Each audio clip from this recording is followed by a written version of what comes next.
On July 4, 1971, Independence Day in the United States, a female gorilla was born at the San Francisco Zoo. Named Hanabi-ko, fireworks child in Japanese, she would become known simply as Koko. No one could have predicted that this baby gorilla would fundamentally transform our understanding of animal intelligence and communication. Koko's early life was marked by hardship. After falling ill as an infant, she was separated from her mother for medical treatment. Upon her return, her mother rejected her, leaving the young gorilla isolated among strangers. This early adversity, however, set the stage for an extraordinary journey when Stanford graduate student Francine Penny Patterson entered Koko's life in 1972. Patterson, working on her doctoral research in interspecies communication, chose to work with a gorilla, a controversial decision at the time. Gorillas were widely perceived as less intelligent than other great apes and potentially dangerous. The scientific consensus didn't favor Patterson's chances of success. The initial training sessions presented significant challenges. Unlike human sign language students whose hands could be physically guided, Koko refused to be touched. Patterson had to demonstrate signs repeatedly, showing Koko objects and their corresponding gestures without physical contact. Despite these obstacles, Koko displayed remarkable aptitude, with her first sign, drink, emerging as one finger touching her lips, while others remained bent. As their relationship deepened, Koko was relocated from the zoo to a specialized trailer laboratory on Stanford's campus. By age 3, she had mastered approximately 200 signs. More impressive than her vocabulary was her capacity for complex expression. When shown an image of an ape about to bathe, an activity Koko disliked, she signed, "I cry there." Upon seeing a bridled horse, she immediately recognized the animal's discomfort, signing, "Horse sad teeth." Koko's linguistic abilities extended far beyond simple memorization. When confronted with unfamiliar objects, she created her own terms by combining known signs. She called a ring a finger bracelet, a mask became an eye hat, and an empty cup was described as drink no. This innovative language use demonstrated genuine comprehension rather than conditioned responses. Perhaps most compelling was Koko's sense of humor. She once described herself as a good bird, capable of flight, before admitting her joke. On another occasion, she playfully pulled Patterson's hair and then signed an apology while laughing. These interactions revealed what scientists call theory of mind, awareness that others possess distinct thoughts and feelings, a cognitive ability previously considered uniquely human. Critics dismissed Koko's achievements as mere training or researcher bias.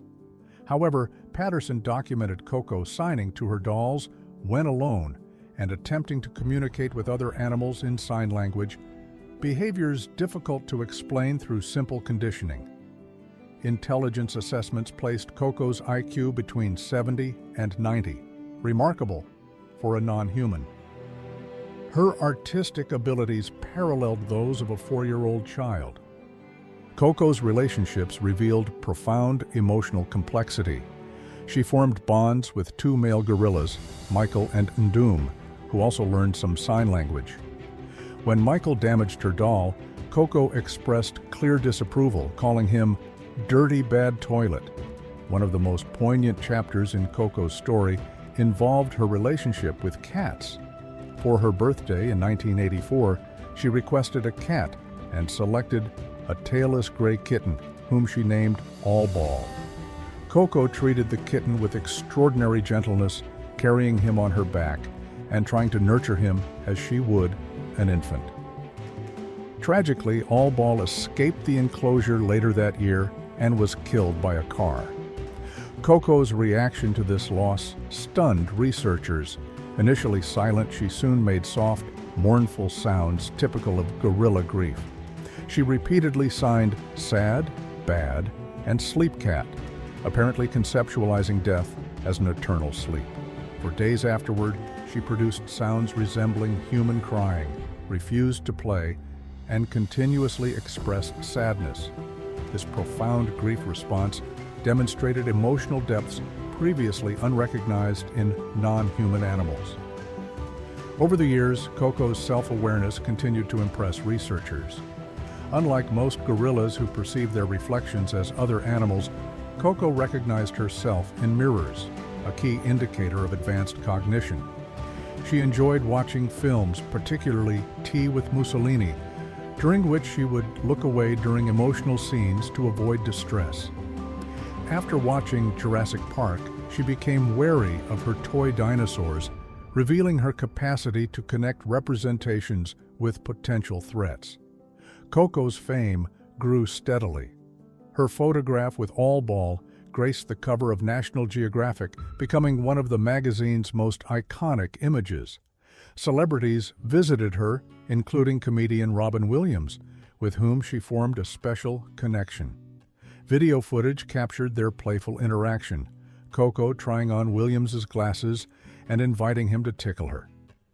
When Williams died in 2014, Coco appeared visibly despondent upon hearing the news. Her capabilities extended beyond sign language. Coco learned to use a specialized computer with symbols that vocalized words when selected. She could manipulate writing instruments, make simple drawings, and select options from paper menus. Most surprisingly, she mastered basic musical instruments, harmonicas, toy flutes, and even a recorder. In 2012, scientists were astonished when Coco played a recorder, a feat previously thought anatomically impossible for non-human primates due to their respiratory structure. One of the most profound aspects of Coco's cognitive development was her apparent understanding of mortality. When shown a skeleton and asked whether it was alive or dead, she signed dead.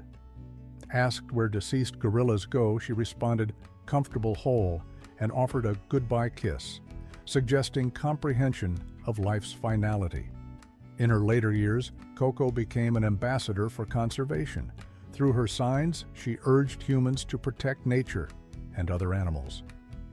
Nature is watching you, she warned, a message that resonated deeply with those concerned about environmental degradation and the plight of wild gorillas. On June 19, 2018, just weeks before her 47th birthday, Coco died peacefully in her sleep.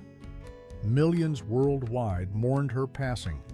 The Gorilla Foundation, established to support research with Coco, affirmed that her legacy will live on, shaping our understanding of the emotional and cognitive abilities of gorillas. Before her death, Coco left humanity with a haunting message that continues to resonate. I am gorilla. I am flowers, animals. I am nature. Man Coco love.